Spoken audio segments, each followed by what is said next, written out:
Hello Aquarius, welcome to the Plaid Sheep Oracle. For this round of readings, I've been pulling a card from the Urban Crow Oracle as inspiration for the reading. Your card this week is Displacement. And I'm going to add right here at the outset that the cards around it, the card at the top of the deck, is direction. And then at the other end is freedom. And actually all of these play into your reading this week.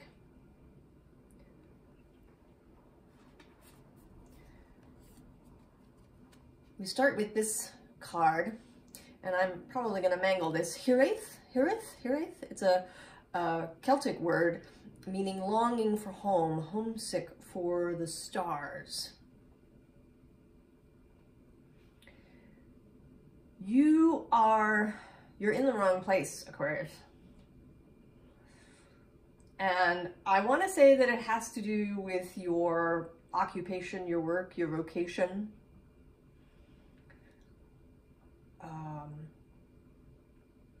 And you're in the wrong place. I mean, it might conceivably have to do with family or where you live as well. It is possible. But the major vibe here in the reading is the work that you do every day.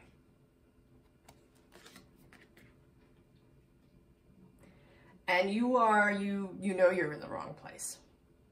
It's possible you haven't admitted this to yourself, that you've been hiding it from yourself. There is a sense of that here in the reading, that it's perhaps just an itch at this point.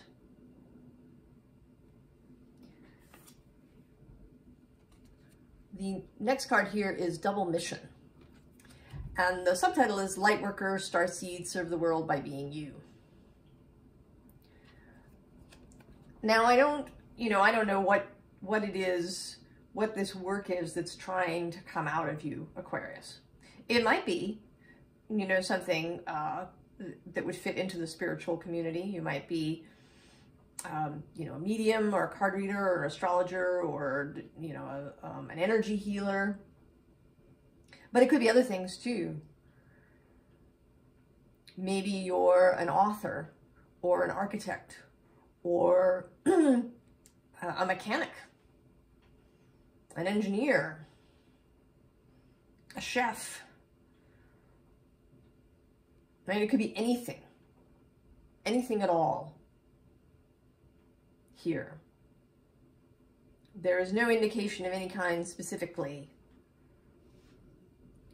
what it is that your soul, your heart is calling you to. What your gifts, your talents. And it isn't necessarily just what you're good at, right? Sometimes we're good at stuff that doesn't really turn us on in any way.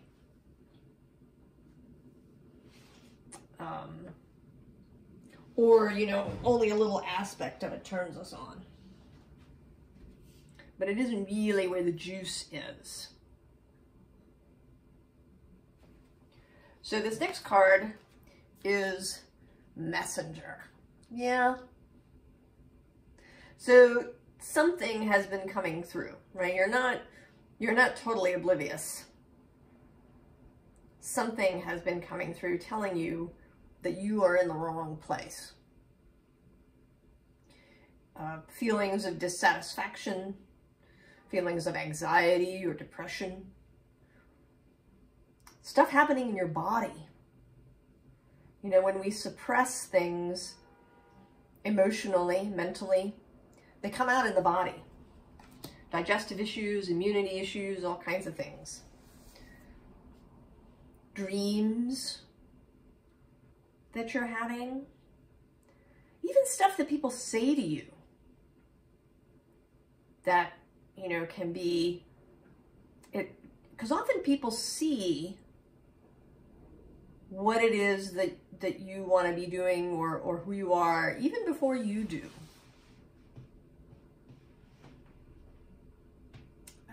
Years ago, a friend of mine gave me for my birthday, and she did it as, right, she meant it to be humorous.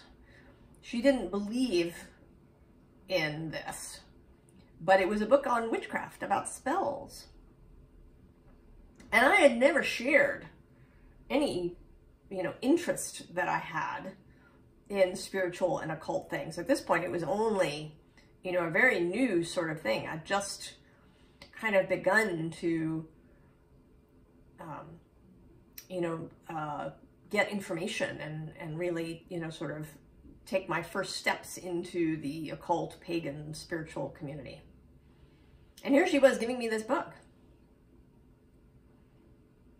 So, right, her soul, right, while she was in the bookstore, like tweaked her, gave her an idea. Go get that book over there. So people's inner selves, right, their souls often know, see, and, people will say stuff to you without any idea that they're giving you direction. Or, conversations overheard between strangers on the street, something in a movie or a book that really touches you unexpectedly. So the next card is Water Your Garden. And I think that this today is saying that you've been watering somebody else's garden, Aquarius. And you need to start watering your own. Now, this doesn't necessarily mean getting your own business, or starting your own business. That may not be the thing. It might be, but I don't think that it's necessary. You could water your own garden and still be employed by somebody else.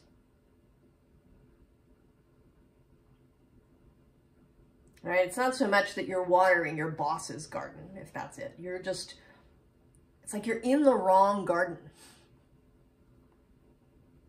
Right? You wandered into somebody else's garden and you've been watering it.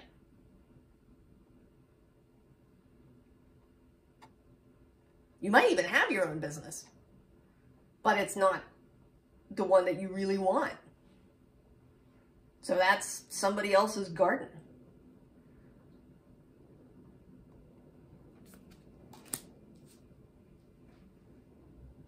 So now we have this Eight of Swords. And it's kind of saying two different things to me. One, of course, the Eight of Swords is a mental prison that we build for ourselves. So it's possible that you've, told yourself all sorts of things about, maybe you went to school for a gazillion years, so you need to use that education for what you're doing. Or, maybe you're the primary money person, for the primary earner for your family, and so you can't leave your job. Or the thing that you want to do is crazy and you could never make a living at it. Or. Right? You'll be a disappointment to your family. There's endless things that your inner guardian, in trying to protect you, is making you think. Right? All these thoughts that it's sending up to keep you from making a radical change.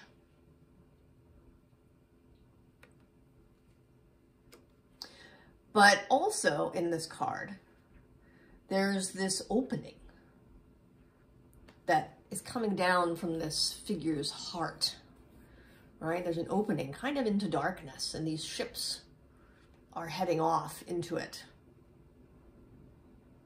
So there's, again, this kind of longing, and it's expressed again in the card that's underneath that, right? The Collector, this young woman staring off at where this bird is flying, right? She has all this stuff. She's got this suitcase full of stuff, but it's not, clearly not very exciting for her. She's looking, you know, with longing. And then again, even under that is this young woman, again, with this, you know, being led towards the moon.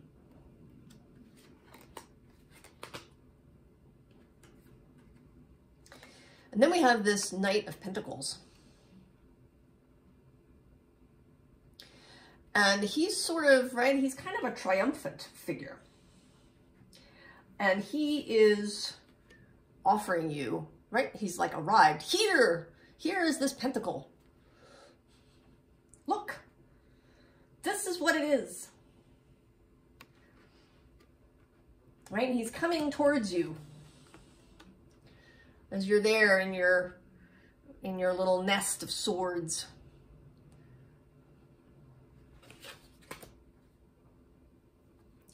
But kind of all that you see is this empty card, right? Or at least, right, it sort of feels empty, right? There's a little bit of bird, there's some clouds, there's, you know, there's this beautiful pink color.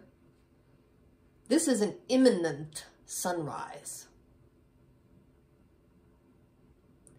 It just doesn't, right? It doesn't look like anything exactly in the moment, right? There's no excitement here. There's no solidity. There's no, you know, nothing, you know, big happening here. But if you wait for a little bit, the sun is going to rise over the horizon.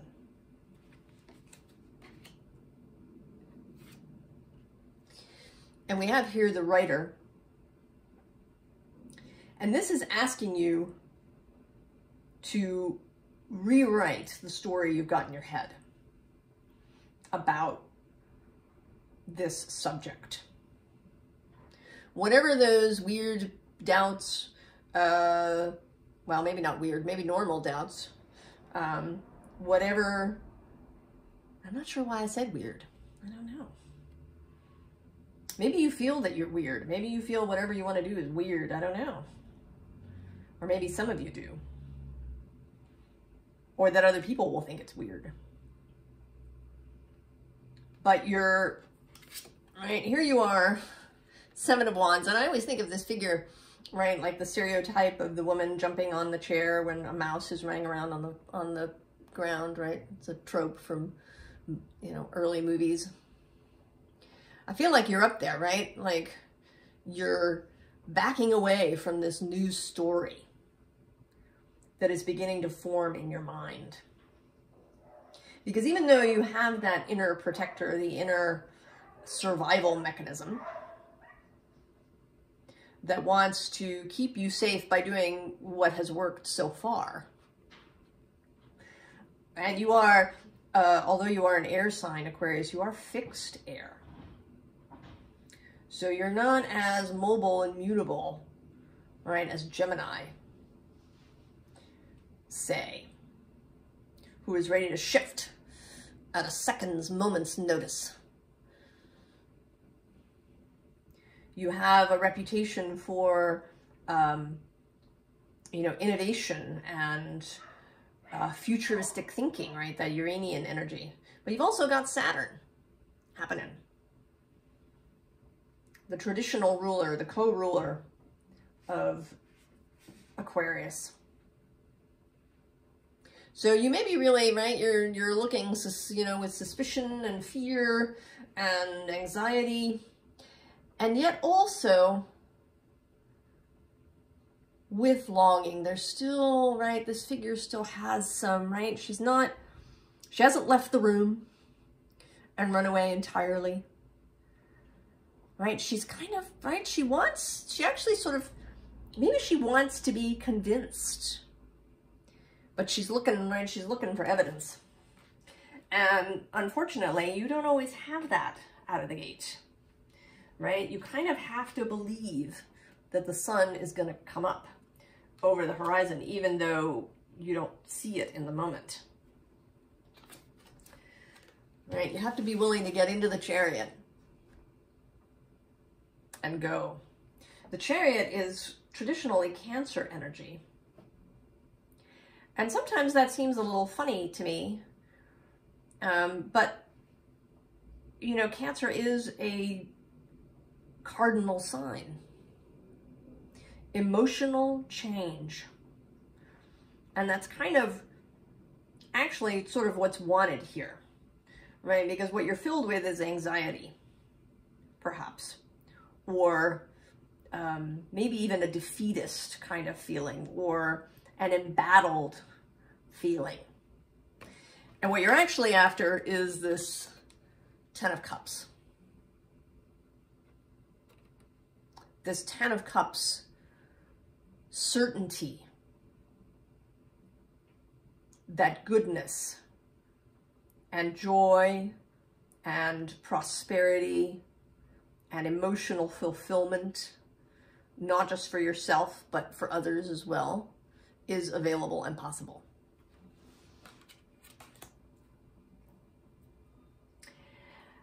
And this next card, actually sort of the next two, talk to me about starting small. This Two of Water, Two of Cups, right? It's a lovely little energy. So if the Ten of Cups, this kind of grand joy, happiness, you know, everything fulfilled, seems too much, right? You can't quite see it from where you are. Get more focused on just this Two of Water. What do you love? Right? What do you love, Aquarius? What little thing does your heart call you to? And then we have this Messenger of Air. Right, the Knight of Air, that's Gemini energy. Right, this, or rather, Page of Air, I'm sorry. But also I think of as kind of Gemini energy. But here he's holding lovingly this goose.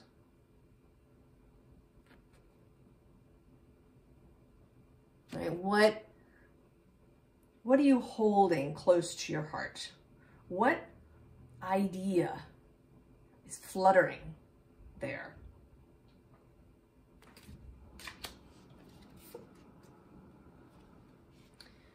And then the Star, right? Healing and immersion. Allow yourself to sink into this desire.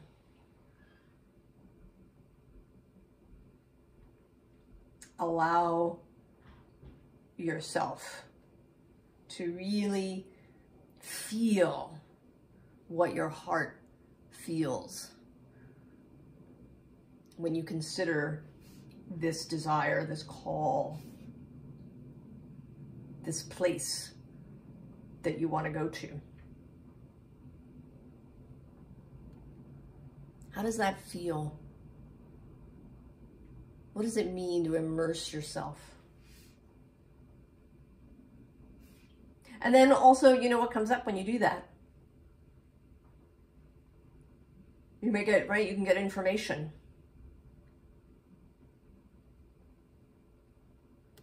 Right? This is kind of calling back this card, right? She's also immersed, right? But here we saw you were watering somebody else's garden. What does it mean to water your own? And then these two cards, Craftsman of Fire and Craftsman of Air. Right? Immersed in their craft, in what they want to be doing. And you can see, right, that both the physical comes up as well as the mental. You know, it doesn't matter what it is. It doesn't matter what your calling is here.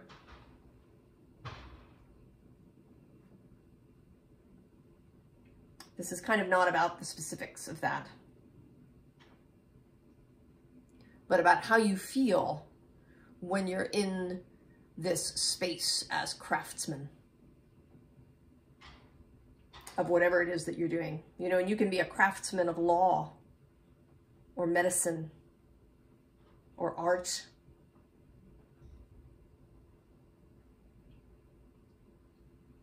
You could want to be a nurse or a social worker or an athlete. What do you want to craft?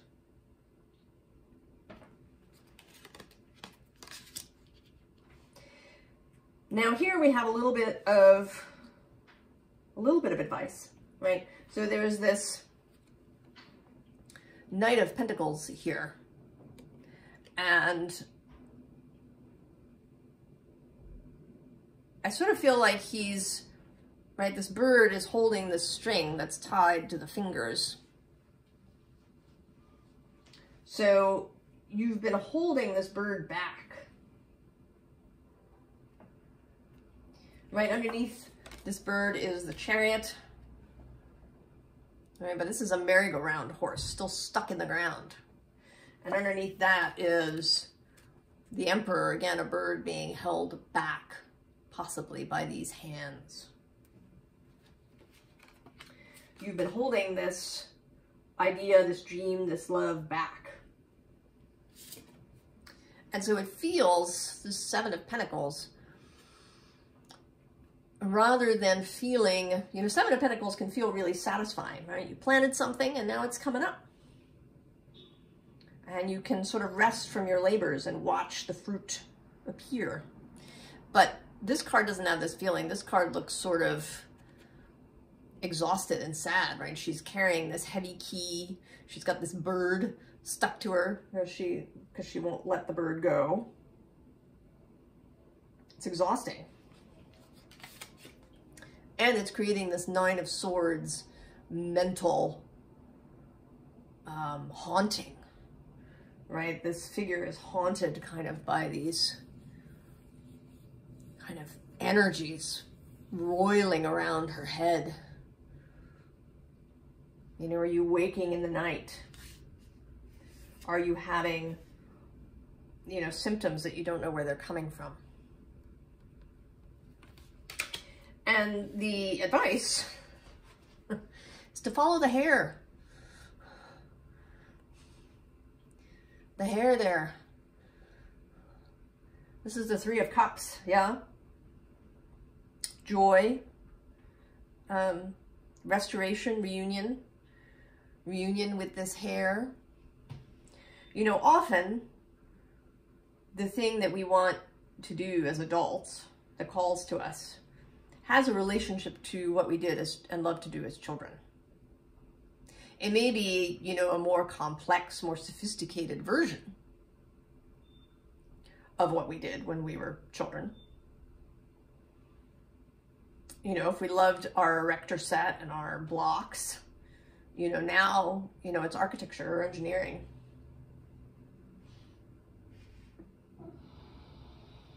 If we, you know, collected and pressed flowers, you know, maybe it's botany or landscape design or being a gardener, right? Being, you know, having a landscaping business, working in gardens. So we can look back to those childhood spaces too. I don't think, Aquarius, that you are confused about what it is that you want. I think you know. But you may need to revive this kind of childlike energy, right? This page of air energy in order to get past the inner survival sensor. So then we have the Wheel of Fortune, and the Devil sits underneath. So energies are moving. And at the time that I'm recording this, Uranus has been moving through Taurus since about 2018, squaring your sign, where Saturn is now. Now Saturn, I think, gets a bad rap, right, as the restrictor. And it may be that you've been feeling, you know, this tension between Uranus and Saturn, this desire to just go.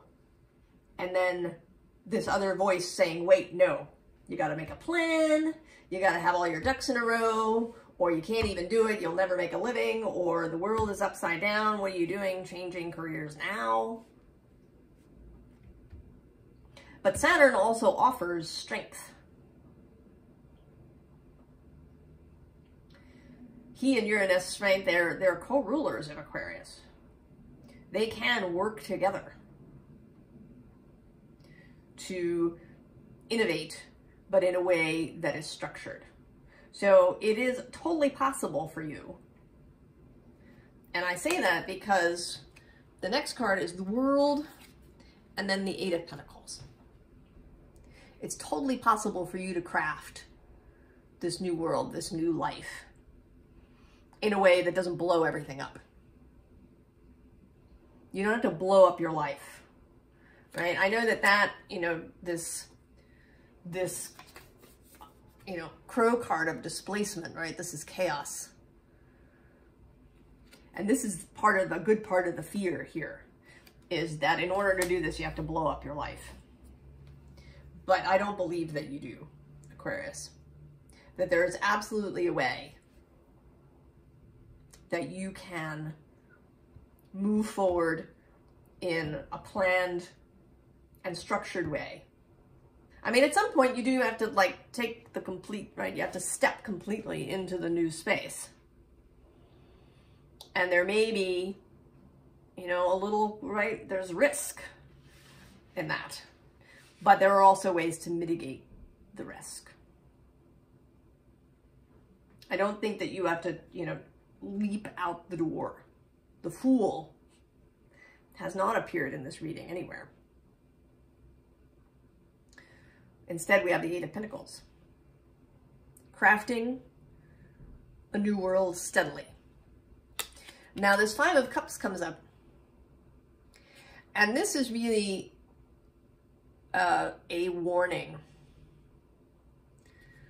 Don't focus on those 3 spilled cups. Because something's going to have to go. And it, you know, it could be something that really feels like a loss, right? If you're leaving a job, there may be people there that you really, you know, are close to, whose company you enjoy, that you like working with. And you're going to leave that situation. You know, this may involve completely changing locations, leaving a neighborhood that you love in order to go do this thing. It may involve, you know, this whole process may involve you letting go of some version of yourself. There may be, right, there may be losses that happen through this process. And it's very important that you don't get hung up, right? You can mourn a loss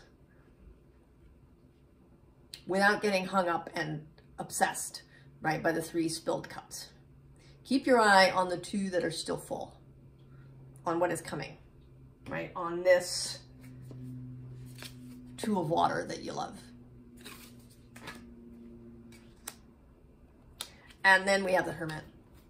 And he is a reminder of keeping an eye on your own light. Right? That light in his lantern is the light of the star, of truth, of personal truth, of desire, of knowing. Keep your eye on that light as you go, Aquarius. And I asked for just a little bit of extra advice for you. And so what I got was the underlying Ace of Pentacles, followed by the Ace of Swords, followed by the Emperor. Do the new thing. Know that you can do it. Know that you can do it. You love it. It's what you want. It's what's calling you. And you have the skills and the resources to do it. But you have to believe that. It's really important. And you don't have to believe it like 24/7, every second, all the time. But more belief than not. You may have to remind yourself during the day, right? Catch those thoughts that want to take you down the wrong rabbit hole. You know, and under the Ace of Pentacles is this Tower card, but it's not a destructive tower, right? It's like a Escher drawing tower. So yeah, there's confusion in this change, right? There's going to be spots where you have to decide where to go and what to do, and it'll be new and a new landscape. But underneath that is the Lovers. Love-based choices, more Gemini energy. Moving not haphazardly, but with the discernment of love. And actually under them is, I could keep going down the whole deck, I suspect the Queen of Swords, Libra, and Temperance, and the Star. So Aquarius,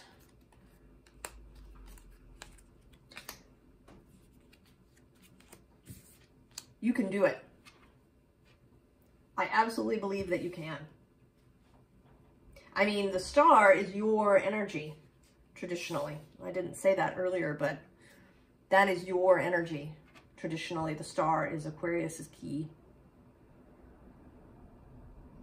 And she appears in your direct reading as an underline, and then again as the light in this Hermit's lantern. You're absolutely up to it. You just need to believe that. And be prepared to go slowly, right? This is not the Knight of Swords that showed up for you. This is the Knight of Pentacles that's come with this pentacle. Solid, dependable.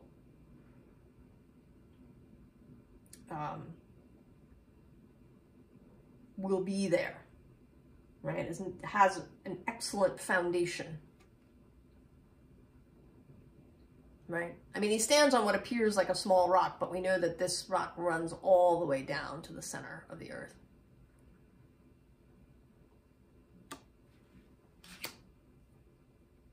The Knight of Pentacles is traditionally Virgo energy. And you and Virgo are related in many ways. You have some characteristics in common. So you have absolutely what it takes, Aquarius. And I hope that you go for it. That you go and you do this thing that's calling you, whatever it is. That you release this bird to take flight. I wish you all the very best, Aquarius. And I will see you next time. So long.